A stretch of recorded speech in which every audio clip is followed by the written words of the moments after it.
Welcome to the Council Bluffs Police Department to our community room.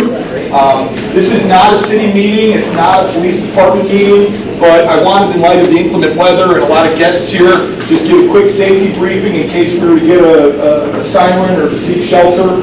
What we'll do is down in the basement area of the police department is where our tornado shelter is, so if we do get a siren, it's not anticipated, we'll very orderly exit the room, we'll go through the doors to the right, we'll crest on the wall, and we'll escort you downstairs to the secure area as part of our fire drill. Again, we're not anticipating that, but in light of all of the inclement weather that we've had lately, I just wanted to say that.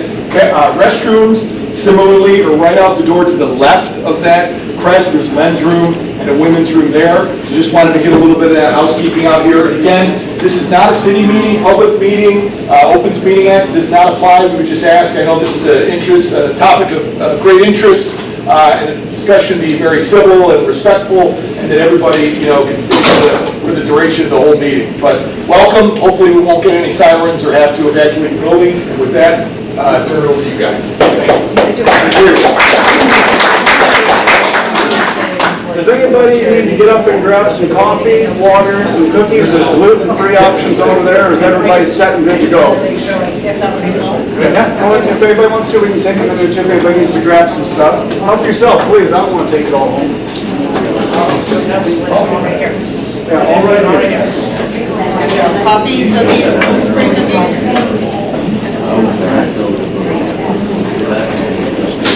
We'll get started in about, let's say about 3 minutes here.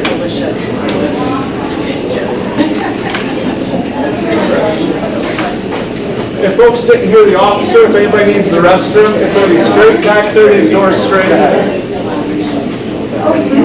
You're doing well. Just like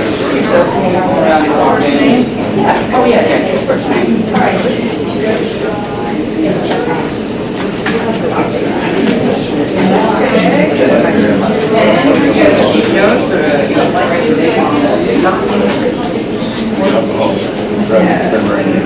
All right.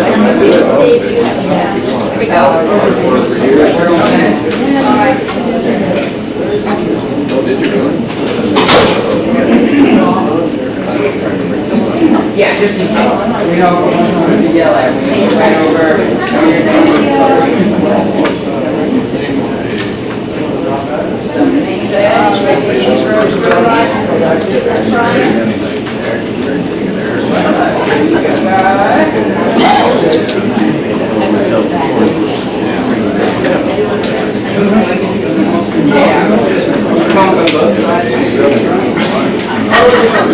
You'll never get it. Sound like you don't feel already.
Oh, absolutely, yeah.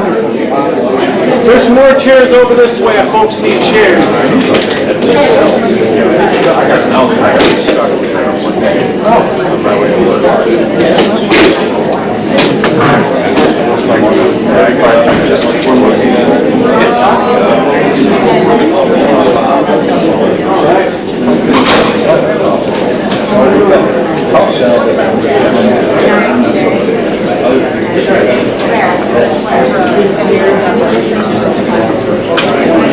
away enough? Oh, yeah. Okay. Yeah, you're fine. All right.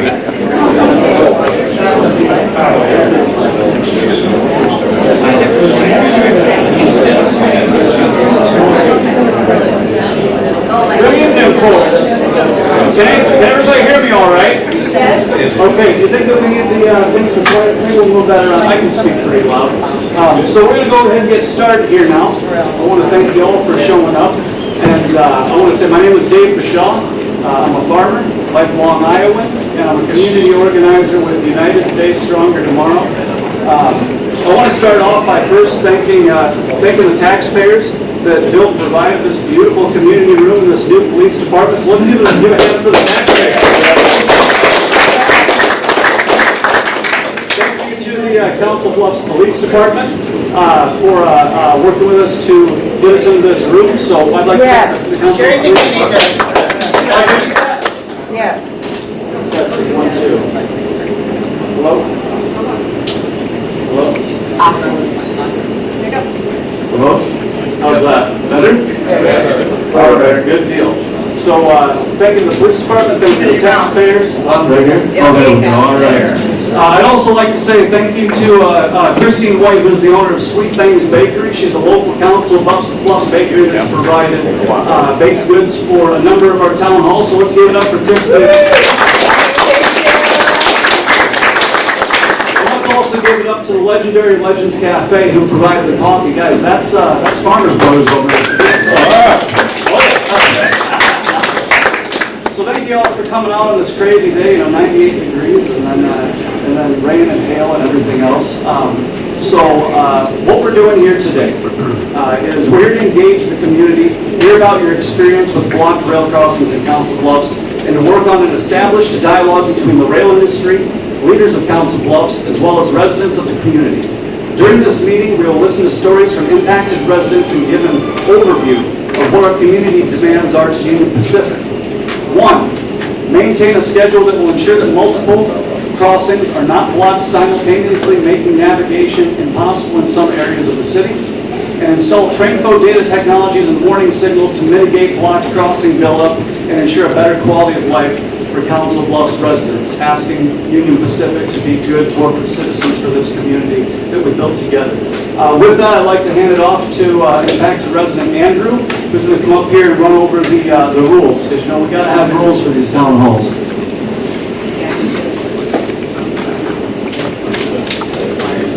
Oh, and his wife Alicia, I'm sorry. Alicia and Andrew Whitehill, thank you. Thank you all. You guys be sure to let me know if I'm coming too loud or not enough. This is probably the second time I've used a microphone in my life. Alright, so just starting off with some ground rules. First off, you guys should all have that paper in front of you. It's starting off with be respectful. We're here to listen and have a conversation about how the people of Council Bluffs are affected by these blocked crossings. Please be respected and open-minded. Keep our focuses on the issue. Do not attack anybody's contributions to this discussion. Speaking, please raise your hand to indicate you'd like to speak, and our facilitator will keep note. What? You guys are all right back there? No? A little more. Can we turn up a little bit more, Shauna? It is up. Oh, it is up. All right, no. Okay, well, try not to make out with it. Make out with it. Okay, try not to swallow it. Maybe get a wipe when we hand it off to the next person. Speaking, please raise your hand to indicate you'd like to speak. Our facilitator will keep note of who speaks next in order. I'm sure plenty of you will have stories to share and much to say. Time consideration. Please limit your comments to 2 minutes until everyone who wishes to speak has an opportunity. At the end, if we have time left over, we will try to let anybody else add any more comments. Keep it local, keep it non-political. We all know national politics is very divisive and too detached from everyday people. That's not why we're here today. We want to focus on blocked rail crossings in Council Bluffs and what we can do about them together. Parking lot, park your issues on the side. If you have items that aren't particularly relevant to blocked crossings, particularly the common reports, noise and lights, and the dilapidating state of some railroad crossings, set them aside and we'll address them afterwards or at the end if there is time. We want to focus on the block crossings today and hope that from this point, we can build towards a dialogue with Union Pacific and City on other issues we all have as well. For those elected officials who came tonight, thank you for being here. For those of you who want to speak in response to what the folks have to say here tonight, we're going to ask you to wait until the end of the town hall, and you will all be given time to speak if you would like to. Topic at ground rules. This issue is not about the railroad. Something to lay down on right here at the beginning. We're discussing an issue that only Union Pacific Court can make the decision to fix. We are not placing blame on working class folks who run the trains for this massive corporation. The solution is not to move out of the triangle of death. We understand that Council Bluffs is a strong railroad town, but without workers and the community, nothing would move. Workers and residents of Council Bluffs built Council Bluffs. We believe the Union Pacific needs to act as responsible corporate citizens and work alongside the community to solve these critical safety and quality of life issues so people can remain where they are. We want to do a little hand exercise first. Okay, so when you raise your hand, I'm going to ask that you leave it there until the next question. If that does not apply to you, then you can lower your hand. So in the last 3 months, who in this room has been stuck behind a blocked railroad crossing? Iowa Code Section 32.7G, keep them up. 32 states that it is illegal to block a railroad crossing for more than 10 minutes. How many of you have been stuck behind those railroad crossings longer than 10 minutes? How about 30 minutes? An hour? How about 2 hours? About 2 hours? 1 hour. Or 3. 3? And that's unreal. And that's why we're here today, to start having conversations, see if we can hold Union Pacific accountable so that we can utilize and access our roads. All right, we're going to hand it back over to Dave, and we'll get started. Thank you, Amber, Alicia. Big young couple, right? How long you guys been married now? Been together about 10, almost married, don't hurt me. It feels like it's been way longer, all right? In the best way possible. All right, so I got a quick slide presentation to kind of set the tone of the agenda here. So what we want to do is we want to get on track, and we want to get on track together with Union Pacific, with the city, and with the citizens of Council Bluffs. So, first thing is, what is UTST? Founded in 2020, United Today Stronger Tomorrow is a multi-year organizing and movement building initiative in the Intermountain West and Upper Plains, with a focus on connecting the community issues and needs with accountability campaigns championed by leaders in these communities. We believe this moment requires deep organizing at a scale across our project areas, which we argue have been deprioritized by national organizing efforts. You can learn more about it at unitedtoday.org/Iowa. We currently operate in Iowa, South Dakota, Colorado, Utah, Wyoming, Michigan, and Montana, so no coastal elitist states. We also provide support to a number of other states, Alaska, some other ones, with a national network to share strategy and policy support. We operate on 3 principles: transparency, accountability, and community inclusion. Whoops. Oh, yeah, hit that.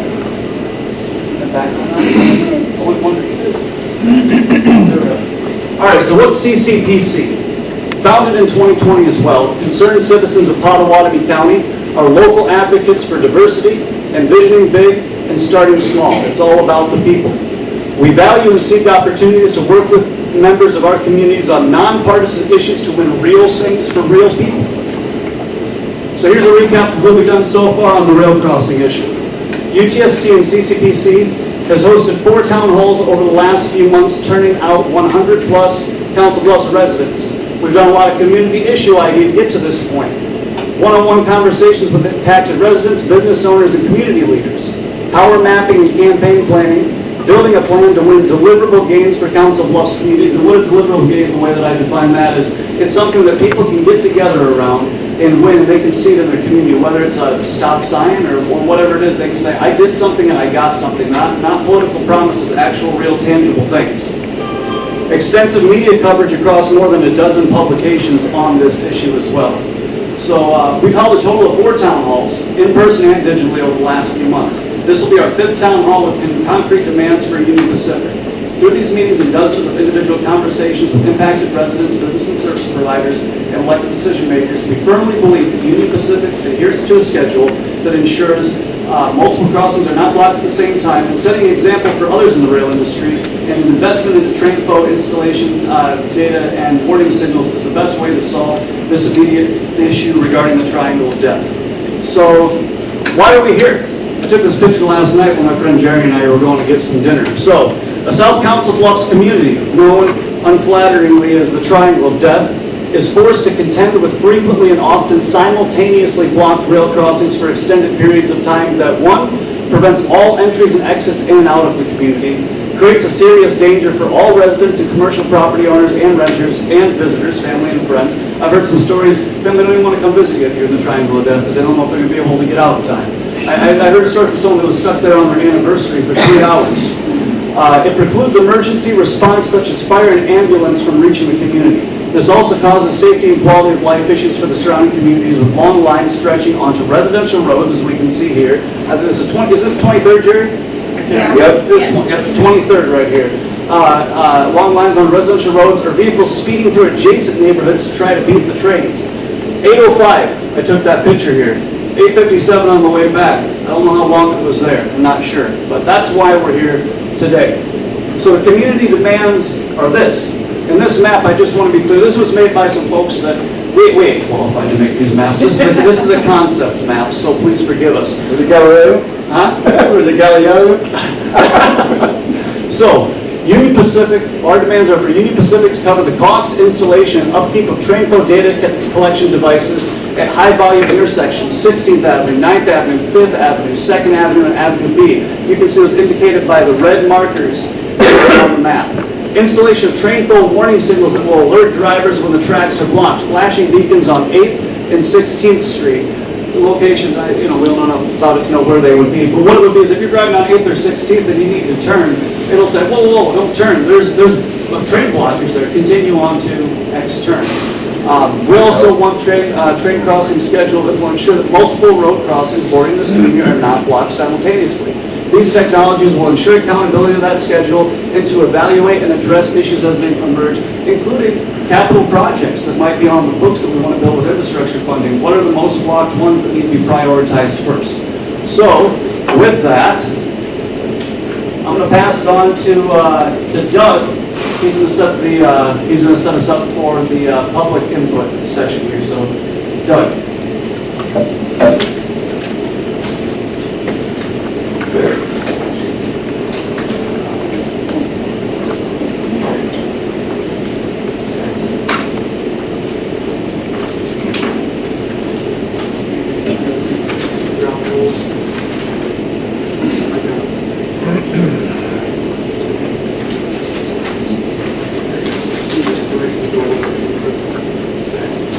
There, can you hear me? Yeah. Okay, we'll go over the ground rules that Andrew talked about earlier. Can't hear you around where. Not over the, You're not on. What are the crab rules? Say something. Okay? Yes. Better? You have to face it to your face. You have to face it to your face. Like this? Yeah. Oh, there we go. Okay. Andrew had noted earlier, be respectful, we're here to listen and learn. Speaking, please raise your hand, and I'll try and keep track of who's in the right, in first, second, third as best we can. Time consideration, 2 minutes apiece for each person. Tip it up. Yeah, hard to remember there. Keep it local and non-political. And if there's something that is said that doesn't really fit, we'll put it in the parking lot, we'll note it so that we have that. And elected officials, if you want to speak last, sometime then. And this issue is not about railroad workers. And the solution is trying to fix some of the issues around triangle of death.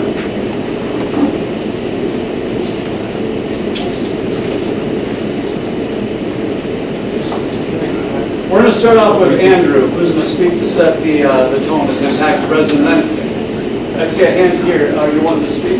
If we want to speak, Andrew's going to help us keep track of folks that want to speak next in line. So just pop your hand up, catch eye contact with us, we'll get you on. Go for it, Andrew. All right, thank you very much. We plan on having more town meetings after this, so hopefully, by the time we get there, we'll all be experts with the microphone. That's a little bit better. Tip it up.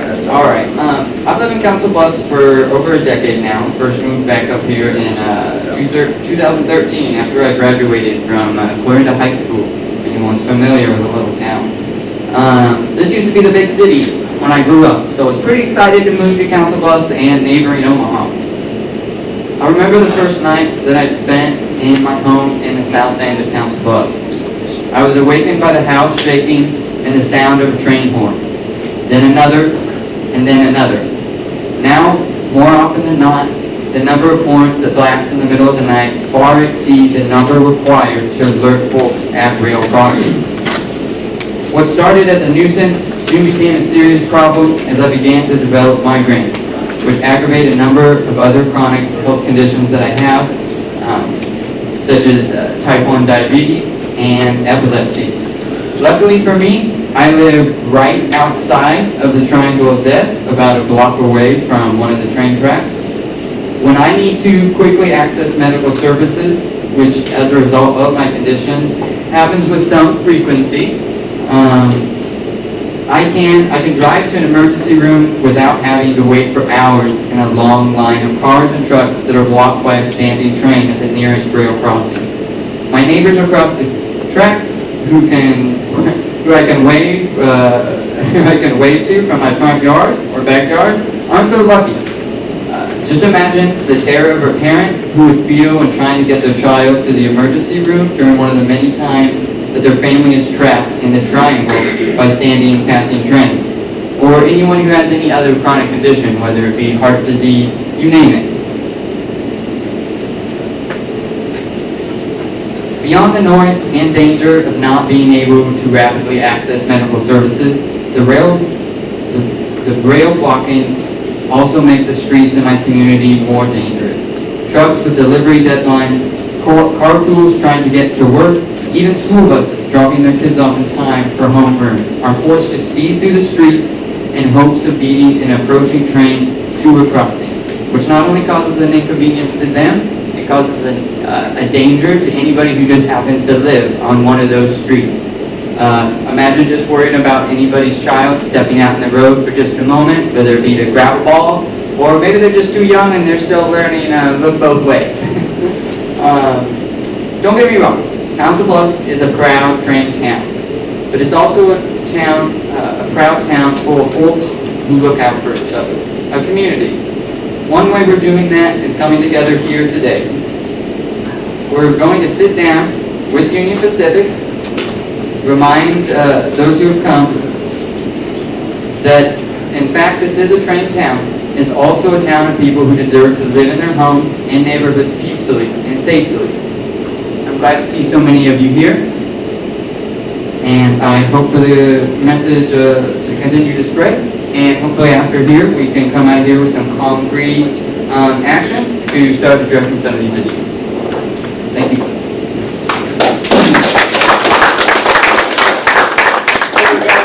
We got this fellow to speak next, so you can go ahead and go up, and then it was you that raised your hand next. I got one over here today. Here, what? I got one over here. Perfect, I all right. got two next time.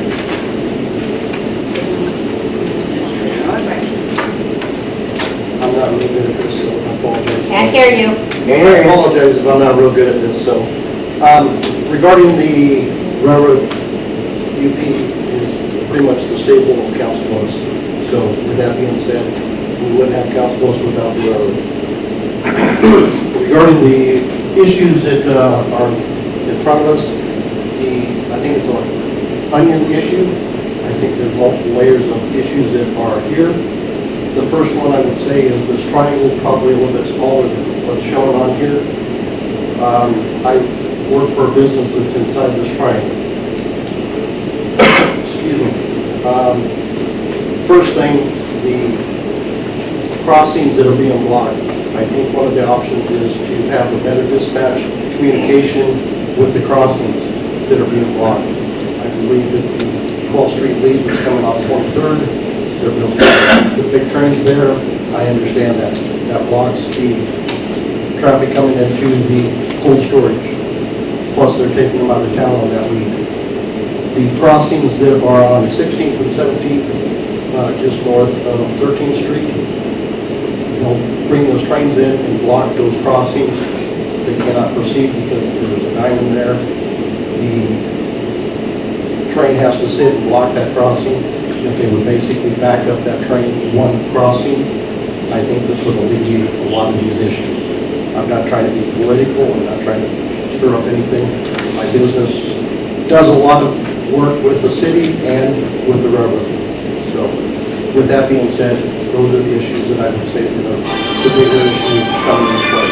I think with good communication, there could be some great alternatives to alleviate some of the issues here.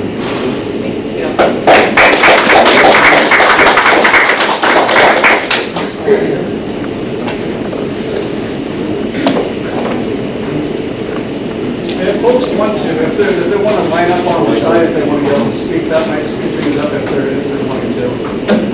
For folks that can't. Good evening. My name is Sean Berlin-Bergson, for those who don't know me. I know the mayor and the Council Bluffs Police Department know exactly who I am because I've been complaining about these issues for a very long time. Tell you a little bit about myself. I grew up in Council Bluffs. I've lived here most of my life. After high school, I joined the Navy, qualified in submarines, qualified as a nuclear weapons security guard. After doing all that, I became a plank owner of the USS Louisiana. After the Navy, I went to college and didn't get a degree because I had to go to work. But I do have credits in chemistry, mechanical engineering, fire mitigation, and damage control. I grew up next to those tracks in this triangle of death, right there on 12th Street and 7th Avenue. The house I live in was built in 1912. And currently, my house and the entire neighborhood is being destroyed by the industrial operations that the Union Pacific is conducting in the middle of one of the oldest neighborhoods in town. During my life, I've seen the Union Pacific Railroad increase the length of their trains, increase the the weight of their trains, and run them more frequently. Between the hours of 10 p.m. and 6 a.m., it's not uncommon to see them run at least 12 to 15 trains right there on those 12th Street Railroad tracks. Every time they do so, they blow their horns that are about 200 decibels, loud enough to cause permanent hearing damage. And some of them are doing this on purpose. They're doing this to harass people. They're trying to drive people out of the middle of our city so they can get away with doing whatever they want. When it comes to this train-fo thing and the block crossings, train-fo is basically a digital sign that alerts truckers that the crossing they're trying to go across is going to be blocked. That's what train-fo is, a sign. 2 minutes are up. The permanent solution to this isn't more signs. It is elevated tracks on their main line and moving that south side rail yard to the north end of town, since that's where all that cargo is going. The elevated tracks, are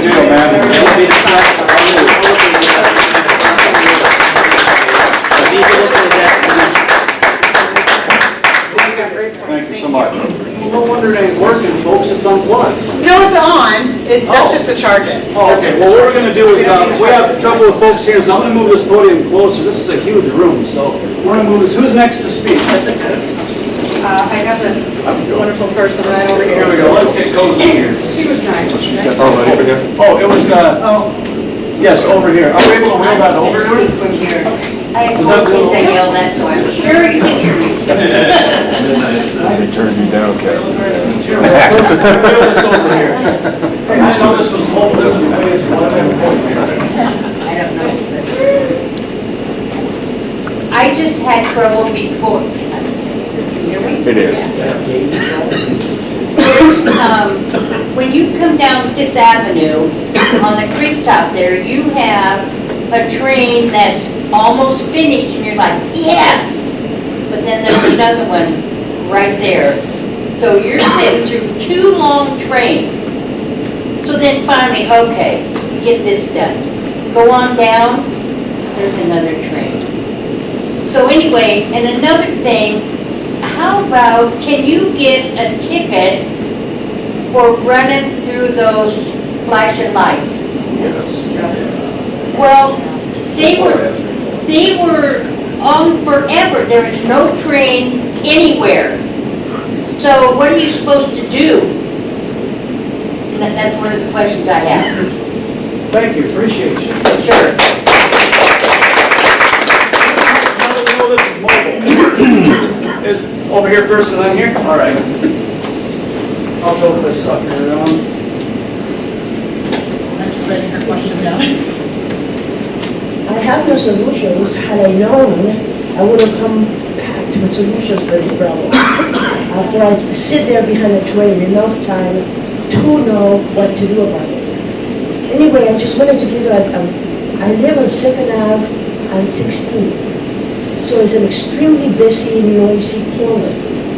And when I first moved there was a train going east, west, east, between Broadway and First Avenue, down the alley.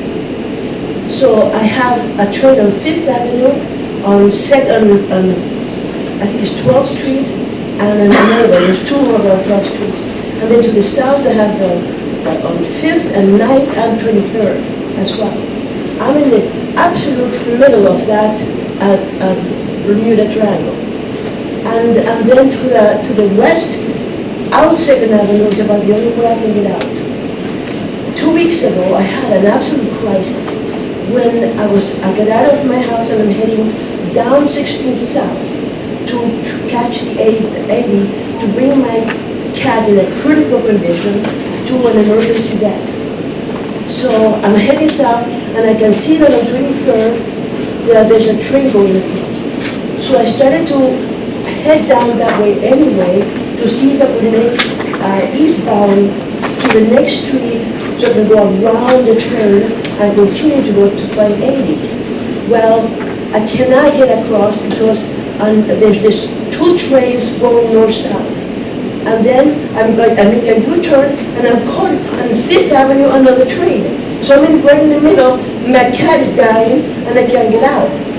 I wish I had known the mayor's number, a UP number, and I would have put my cat right on their desk. They canceled my appointment.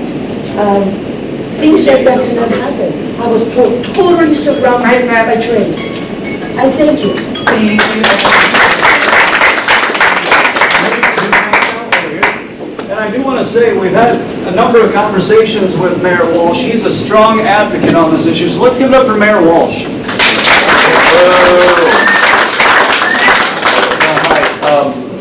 I don't know most of the people here, and you don't know me, but that's fine. You don't need to. We all live here, and so we've kind of all got what appears to be a drunken uncle of the railroad. And when you're driving around with this guy in the car, you end up getting stuck over and over and over again. It seems like we have to come up with something that's going to be economical, for one thing. We can't build another viaduct just out of our pocket. And all these trains come from all over the country.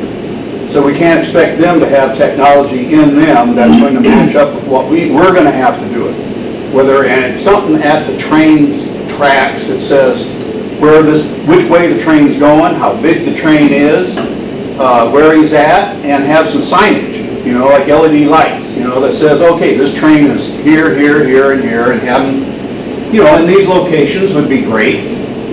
But it seems like it's going to have to be Council Bluffs based because they've just got too many trains, and they're from all over the country.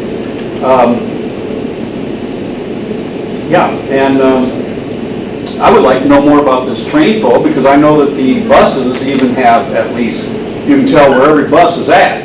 It's GPS and you can go, okay, this is where all my buses are at. It seems like trains could do something, and it would really be a feather in the cap of the city to have something when we have people from out of town or people who are going around here to be able to tell what's going on. So that's all I got. And that QR code that you all see on that sheet on your desk, if you scan that, there is a link to an about a train flow technology's about on there. So if you go there, you can find that hyperlink and you can read about train info. Who's next? Right here? All right. I might not need this. Can anybody hear me? Perfect. Good. All right. My name is James Cheval, and I've only lived over in Council Bluffs for about 17 years. I'm just beyond the triangle area that you're talking about. My father and grandfather both worked for this great railroad, okay? Number two is that these trains keep getting bigger and bigger. We're talking like, and that's why they have to have DPUs on them now. That stands for Designated Power Unit. Which, Distributed power. thank you very much. So we're talking about 200 cars. Now the split is actually in Fremont, Nebraska. And that's where you have cars that either come down, they're going to go to the bowl that's right down near your section in the triangle here. So they can split all these things up. They might go to different towns, cities, whatever else. 85% of those trains keep coming, and they're sitting with 200 to 300 cars in the back of them. And you might have 2 or 3 more up on top of that and back of that. Or else they can go from Fremont, they go through Kennard, or Arlington, Kennard, up to Blair, and back over the bridge and everything. That's the other route, and then they all converge over into Missouri Valley, and that's where it even gets worse over there. But it's a matter of money is basically what it is. And it's the shareholders that are taking up a lot of this deal right here. The company wants to provide, if you're a shareholder of UP, you obviously get money back from these people. So that's their look at this whole process, is that it's about money. They aren't going to tell you that. Time's up. That's it. Thank you for listening. All right, perfect. Sorry about that. If I just hand these over the top. Yeah, my name's Lee Hazer, and I was wondering if the UP official could tell us the allowable length of the trains now. Is it up to 2 miles, is it 3 miles, and approximately how many cars is that? The world record is over 3 miles. And UP holds it. 3 miles. What is the, could you representative raise your hand so we can identify who you are? Okay, wonderful. Do you want to answer that question directly? Sure, yeah, I'm Lisa Stark, I'm UP's Vice President of Public Affairs. I can never hear me, I don't know like that. So just to directly answer your question, there is no limit currently on the maximum allowable train length. We are heavily regulated at the federal level. We actually really utilize train length to respond to our customers' needs and demands. So train lengths actually vary. I can tell you the average length of the train today, not necessarily what's coming in and out of Council Bluffs, is about 9,000 feet on the Union Pacific Railroad. How many cars? Divided by 75, I don't know exactly How many what that miles? would be. No. They go by wheels. How many wheels are involved in all this? I'm not our operational expert, I'm just telling you what the average length of a train is today, okay? So, Thank you for answering that. Who's next? Down here? All right.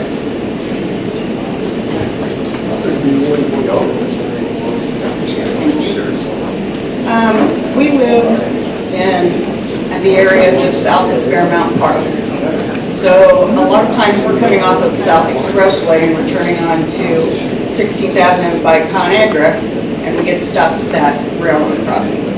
It's not only us, it's many people in passenger cars, but there's also a lot of semis because they're all going to ConAgra. So they're all sitting in line. They're all the way down to the stop sign, turned towards ConAgra, over to the tracks. They're all there. They're also on the other side of that intersection, facing this way. People don't know whether to turn around, or if they do turn around, is there going to be another car coming that's going to be turning to get onto the Second Expressway? It's really bad. I personally have sat at that intersection waiting for a train in excess of 30 minutes. long enough to sit there and play on my phone, catch up on emails. I mean, just, you know, just sitting and waiting. But I wasn't in a great hurry. I can only imagine when people feel that they're on their way to work, they're trying to get their kids picked up, whatever the case may be, they've got to be extremely frustrated with it. We have noticed also at night, I believe that the standard for the horn blowing at night is supposed to be 3 times per intersection, per crossing. It exceeds that quite regularly throughout the night. And I think if there were signs up on South Expressway that said there is a train at the crossings, so people didn't turn off of it and went ahead and proceeded over the viaduct where they could go around it, would be a great help as far as people getting all backed up right there.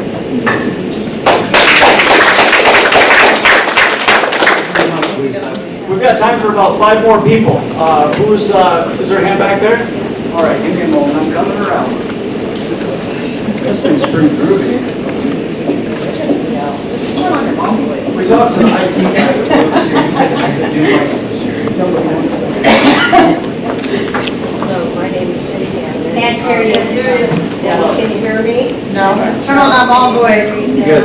Can you hear me now? Okay. I live right in the triangle of death. I've been stuck. I've been there for about 30 years.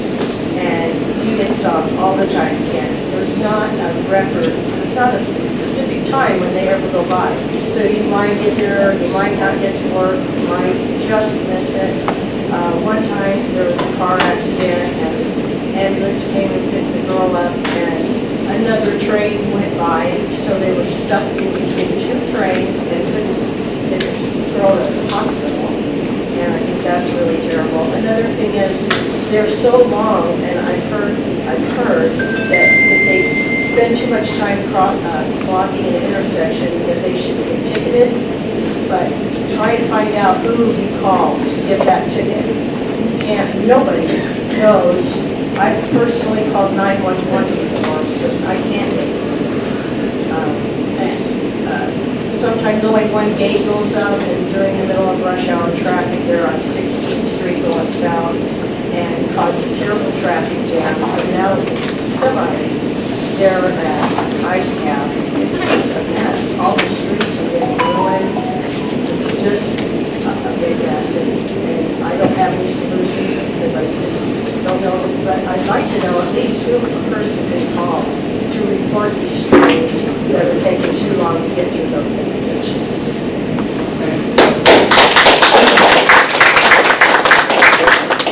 And to add on, down low, Matt Walsh. Wonderful. Well, I'll try and answer a few questions. There you go, Mayor.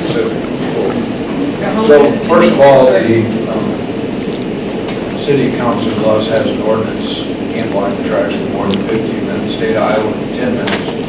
The railroad in government, other state, local government gets superseded by the state gets superseded by the federal government. The union, or the railroads, we talked about the one by Conagra, that's not Union Pacific. The railroads report federally, and so they are not obligated to follow local law or state law. And so they're, who to call, every intersection has a phone number on it. Something new I learned, it's a little blue sign, has a phone number to call on that. I'm kind of the one who found Trainfo. Trainfo is not associated with Union Pacific, it's not on Union Pacific property, it would have to be on city property right away from the tracks.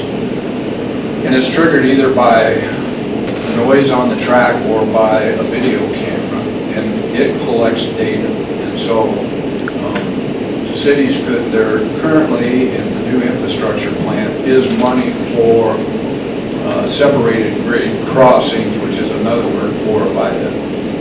And so in order to apply for that, you have to have some good data collection. So that's the primary purpose of the Trainfo data collection. For whatever reason, they bundle them in groups of 5 for pricing purposes. But another thing they do, and I don't think the beacons are part of Trainfo's product offering, but they trigger off the train flow data when there's a train there. And in my mind, I think 9th Avenue, 5th Avenue, 2nd Avenue, Avenue B, and then we pick a 5th one, and we put the beacons on 8th Street, 16th. So you would know when you're on 16th, go to the viaduct, when you're on 8th, go to the viaduct.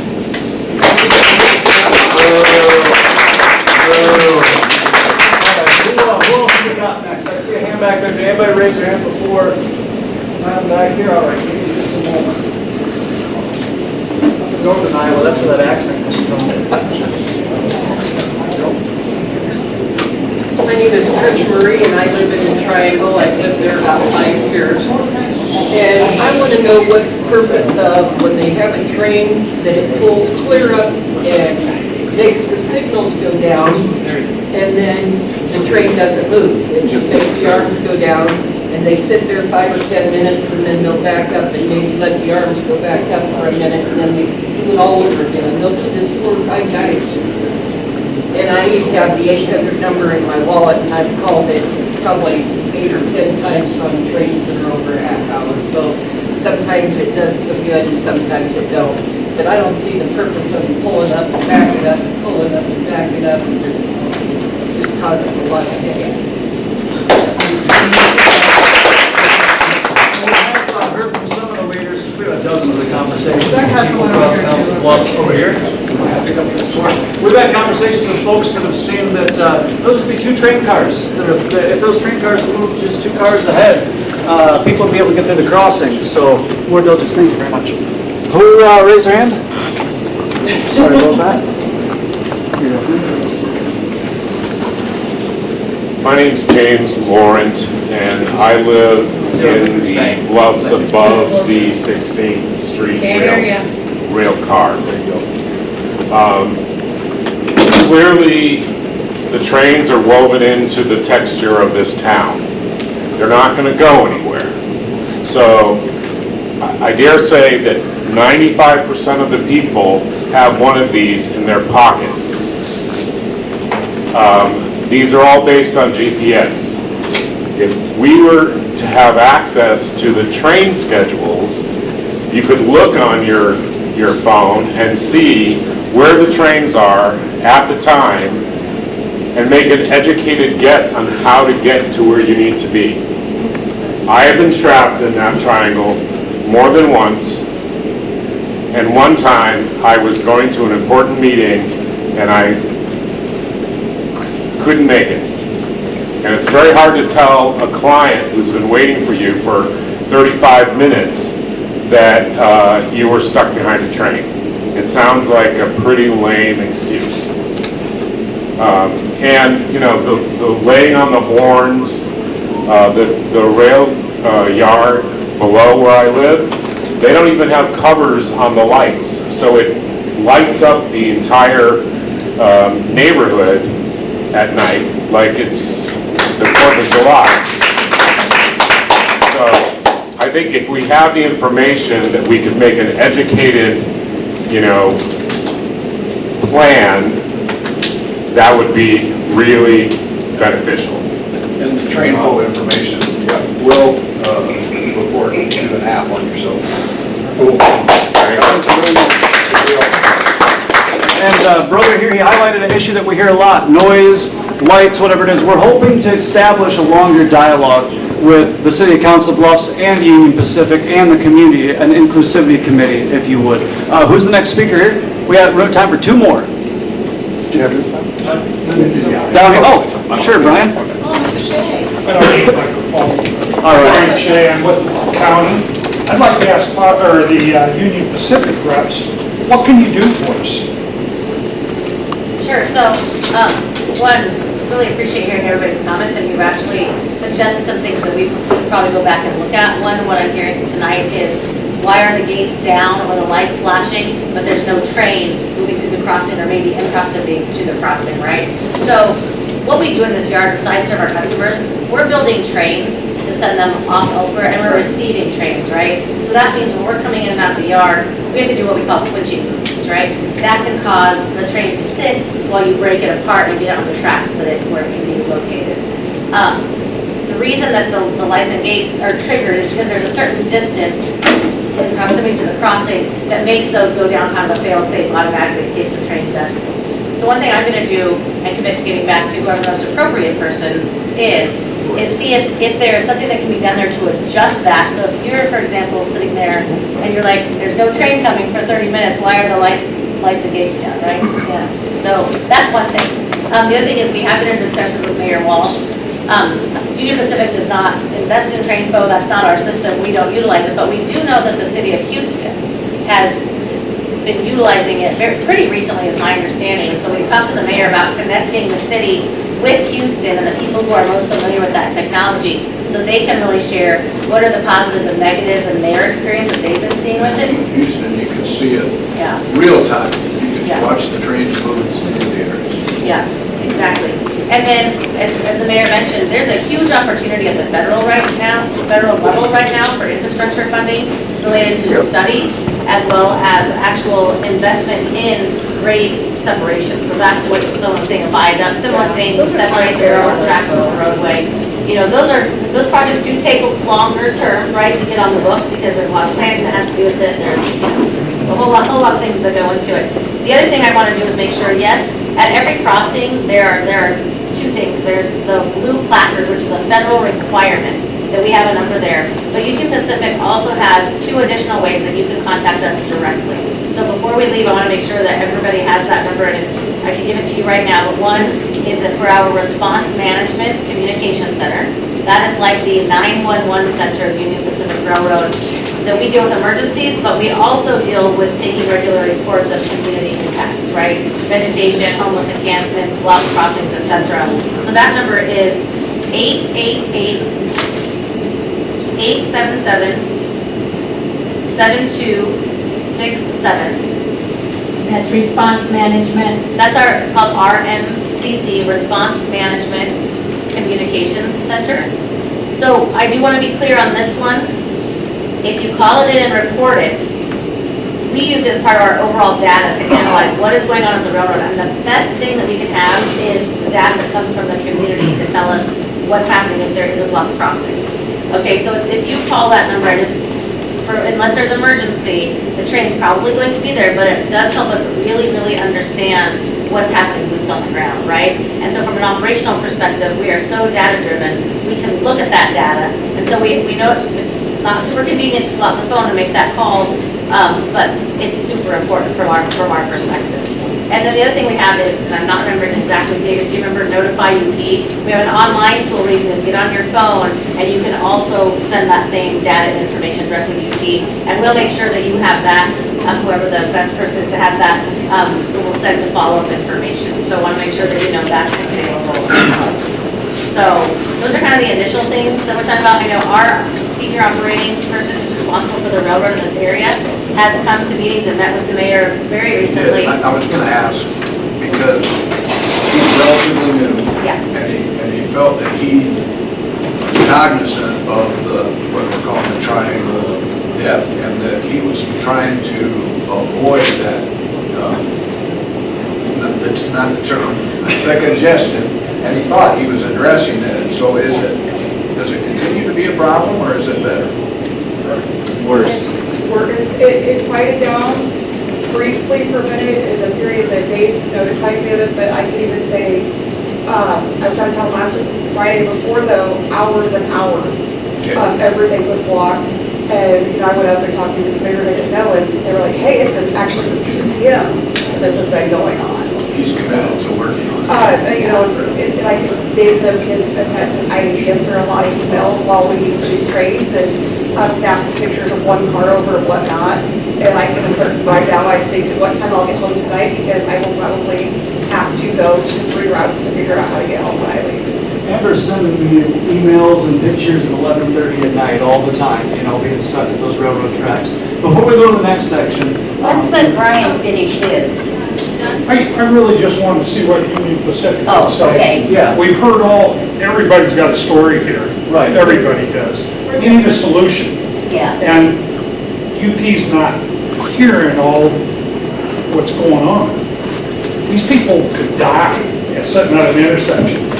Elevated traffic will alleviate a lot of this problem. Kids could die from climbing across the trains to hurry up and get to school when they're blocked and they climb in between the cars to hurry up and get to school, because that happens a lot as well. So before we're starting to get out of the stack now with the 2 minutes, so we're at time now, so I do want to address just two things that the Vice President Lisa, Public Affairs, is that correct? Correct, yeah, Vice President Lisa. So there's a couple things that I want to address. As you said, Houston does use the TrainFlow technology, so does Chicago and a plethora of other cities. We'd like to make Council Bluffs a city that uses TrainFlow as well. Also, yes, Mayor Walsh, there are opportunities for building viaducts if we have the data and stuff. And, you know, there's the suggestion that it's something Council Bluffs needs to invest in. That's taxpayer dollars. We're asking Union Pacific to pay for the installation of these TrainFlow data technologies from the problem that has been created, not the taxpayers. The taxpayers will build the infrastructure of Council Bluffs. So with that, I'm going to pass it to Sister Brittany. She's going to speak and then read our letter and then hand a copy to Lisa and hand a copy to Mayor Walsh for record. Thank you, Dave. I am a fifth generation South Ender. I am a teacher for the Council Bluffs School District. We do have a program, a +1 program for our juniors and seniors.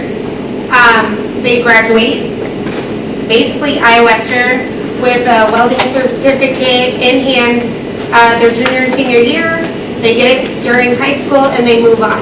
My biggest concern too is with the railroad, constantly trailers being stuck in 23rd and 16th and 9th, all that with the semi-tracks blocking the tracks and cars going around them is a big concern, especially when I live off of 23rd. But my biggest concern also is economics. Like, we have so much potential for economic growth with our fabrication, manufacturing for these young kids that graduate with welding degrees and design degrees and technical degrees, and they're going to Omaha. They're going elsewhere when they could be staying here. And I feel like a lot of that future developmental factor is their rail cars. No one's going to bring their business when they're going to be constantly, I know semi-truck drivers are losing time on the books just sitting there. They're not going, they can't do their routes on time. They're not putting in the time, or running out of time, I should say, because they're sitting there. And that hurts us as an economic standpoint. I don't know if anyone else has anything else to say about that, but I just know their future developments are in the books, but yet they don't have it in process because they don't think that they should put it there for location reasons, especially in the South End where it could easily be developed more. Now Brittany will read the letter and we'll give it to Union Pacific. Yes, so we went ahead and created a letter for Union Pacific Railroad. So, dear representatives of Union Pacific Railroad, our coalition has been convening public meetings with local residents and community leaders concerned about block rail crossings in the South Council Bluffs area, commonly referred to as the Triangle of Death.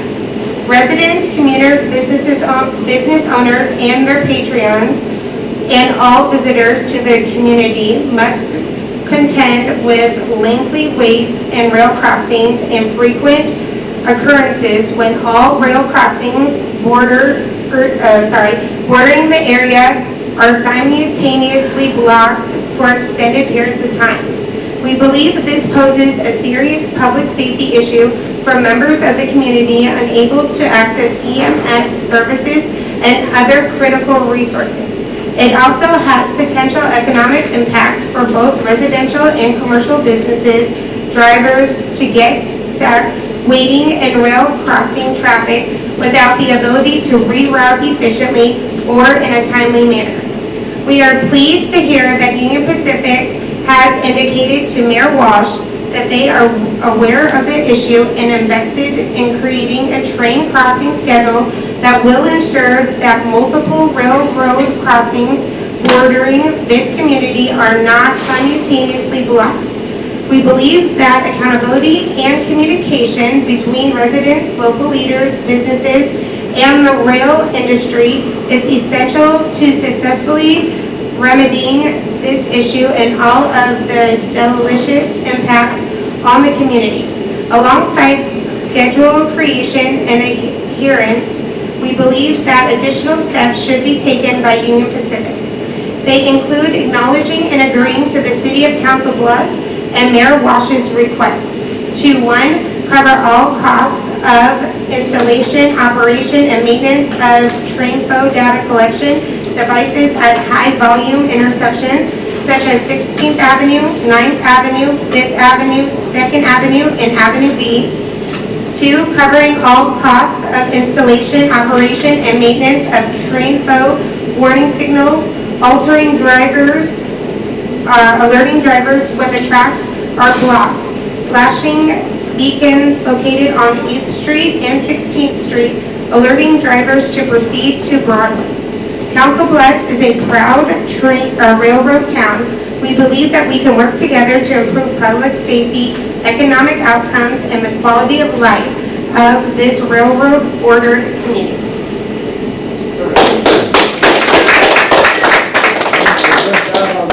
Where's the second letter? Oh, all right, well, I'll give this one to Lisa. So this copy of the letter is for you, Lisa.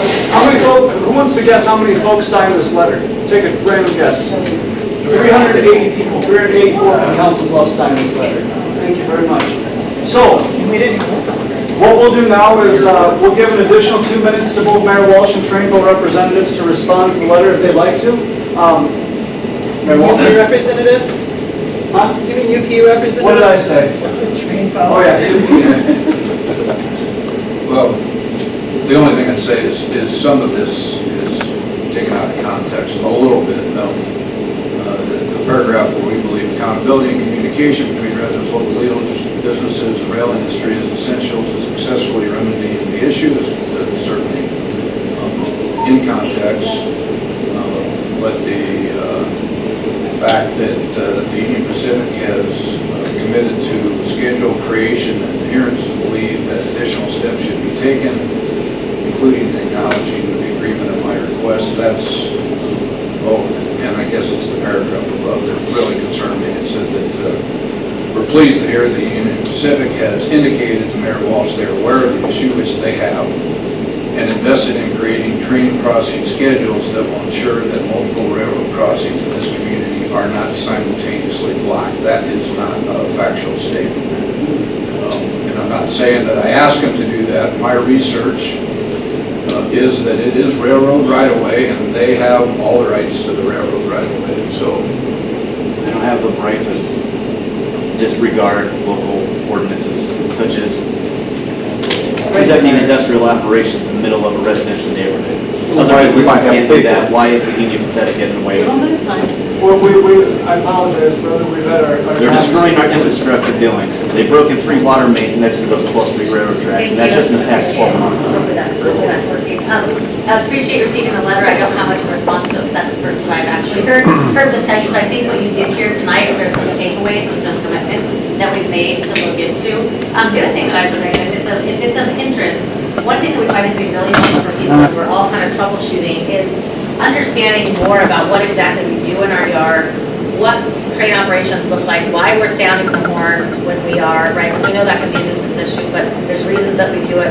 All of the safety things that are built into the yard, and then exactly what are we doing there? So I would, if there's interest of the group, Committee Union Pacific to coming back to the future and just providing an overview of the yard operation, what we're doing there, and maybe that helps a little some understanding, not telling you that helps alleviate any concerns with, the block crossings due to our operations, but sometimes, just understanding it helps people, if you see the train there, why is it there? Well, we're switching in the yard or something to that extent. And then if there's interest in, doing a yard tour, so you find that to be educational too. And this again is while we are, working and looking at some other opportunities. Okay, thank you. We don't work for the railroad, we don't Is the care. meeting,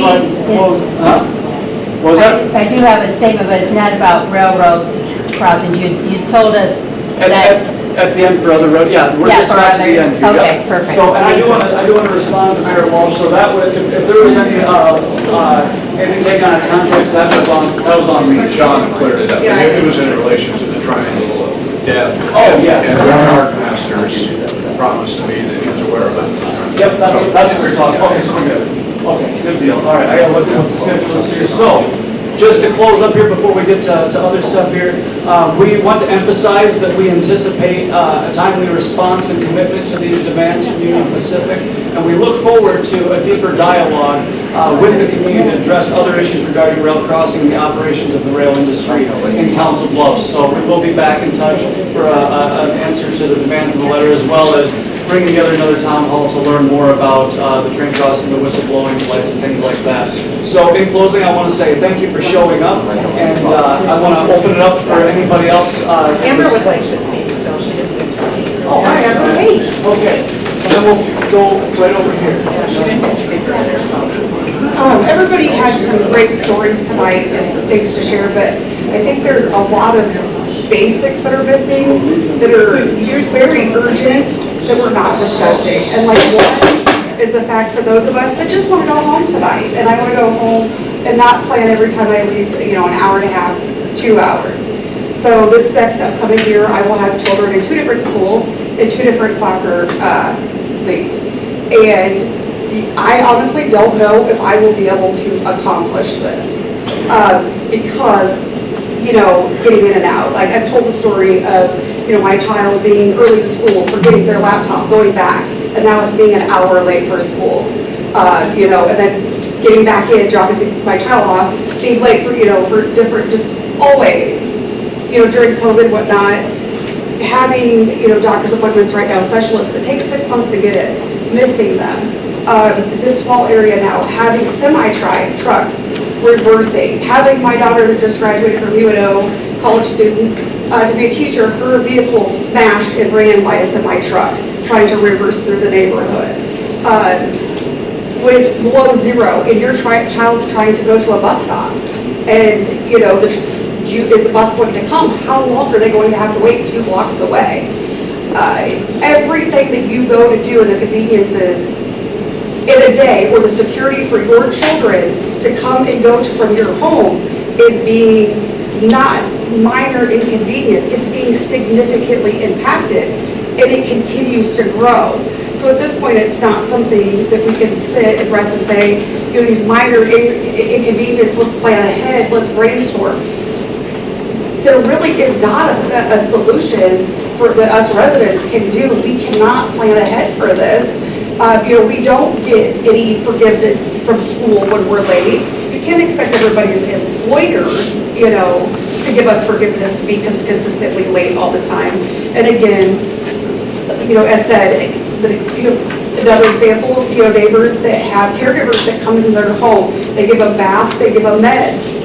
They've had to cancel their shifts and not come because they have waited for trains for so long. So there's very significant impacts that we haven't discussed tonight.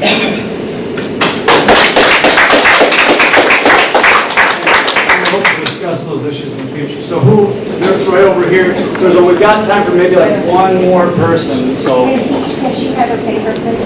So she can Yep. talk? Okay, thank you. Can we give this to Lisa, please, or to Would you like me to Mayor hand it Walsh? Yes. over to Lisa or Mayor Walsh? Yeah, okay. Oops. Sorry, Lisa.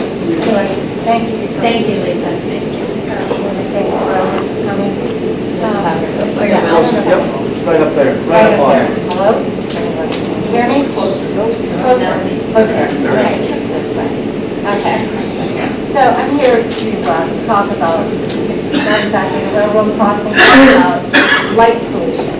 Okay, the rail yards have, their lights are very glaring in our neighborhood, as you can see. We cannot sit on our porches, we cannot sit on our desks. The lights come into our living rooms and into our bedrooms at night.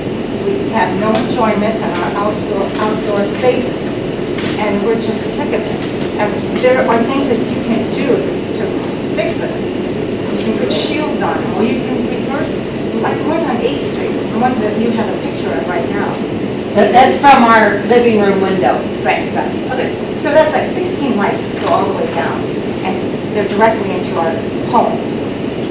You can take those lights and turn them to the west, because those are all just businesses that aren't open at night. But we have to live with this, and we have no enjoyment about outdoor spaces, and we can't sit out there and enjoy outdoor spaces. So that's why I, and we've been putting up with this for years, and it just has gotten worse. We put all these really huge, bright lights, and they weren't that bright before, but now it's just ridiculous. We can look into that. I will commit to seeing, there are work rules, a lot of times that have to deal with, and labor union agreements that have to deal with how we have our lighting in our yards. I don't know what applies here, but we will certainly look into that and see if there's a reason that they are free and whatnot, but yes. No, we yes. understand Yeah, the safety and the security. Sure. We get that. We get it, but Do something to rectify it. if you just come from the other angle I'm sorry, I'm and stay out of my liver. Okay. Like I said, we can look into that. So, we're out of time, Andrew, so what do you got? I just wanted to say, I understand that a lot of these stories have come off a little heated, but partly that, and even unconstructive, part of that is because some of these people have been frustrated for so long, either have tried to reach out or didn't know how to reach out. And I'll just go ahead and apologize to some of those people who feel that feeling deep in their gut. As far as federal regulations go, speaking that you're heavily regulated, that's a value judgment. But we're not asking you to do the bare minimum. We're asking you to be responsible corporate citizens. Regulations are there to ask you to do the minimum. Again, we want you to be responsible citizens. Keep these stories in mind, because trying to get change done on the federal level is very, very hard, and everybody knows that. Second, there were a few attacks on some of the train operators and workers.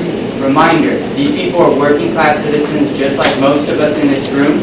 In fact, they themselves have been affected by poor decisions made by some train companies, from wanting to cut down on the workers that are allowed on each train, to cutting their PTO hours. So they are not guilty. There may be some bad apples, but overall, there's ways for us to balance our needs and the railroad's needs. The railroads, on average, the trains have gotten longer over the last 5 years, about 20 to 30%. Those are active decisions made by somebody in a boardroom. Those decisions can be actively undone. But I am very thankful to see you here. A lot of people have been trying to reach out for a long time, so it's really a fresh air to have everybody here. That's right. I would just like to say one thing. Everybody here doesn't seem to have a sort of vision as to how to permanently solve this problem. Everybody wants to talk about railroad crossings because that's the easiest, most dismissive way for the Union Pacific to handle it. The permanent problem, the permanent solution is elevated railroad tracks, going on the main line, and moving their south side rail yard to the north of town. Because that is where all that traffic is going. We're at time. So thank you very much. I will be back in touch with all of you to set up an additional. This is all just time service. Evaluate your plan and get back with Union Pacific with the answers. Thank you for coming out. Grab some cookies and coffee before you leave. Thank you. Can you set